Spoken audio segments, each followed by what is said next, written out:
Inside a lab at the University of Kentucky, this doctoral candidate is studying the brain.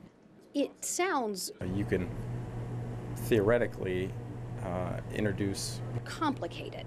These neurostimulants to elevate the levels of reactive oxygen species. But to understand this science speak, you have to understand the bigger picture, like Johnny Cebak does. He doesn't need a microscope to see the problem.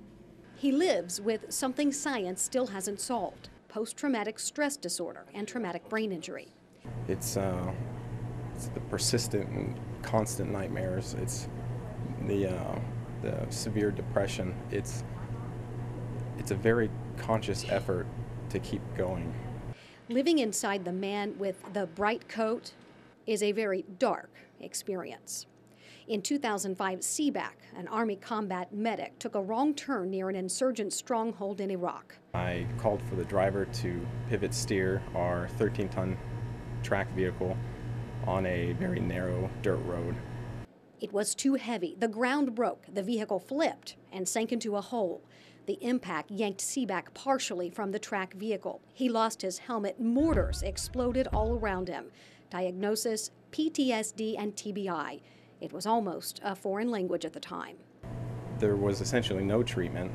Before dawn, Cebak was back on the front lines. Eventually, his brain injury forced him out. He's now a medically retired Army veteran. Still, almost every point of my life is still conflicted with the symptoms of PTSD. No two stories are alike, and that makes work in the lab almost impossible.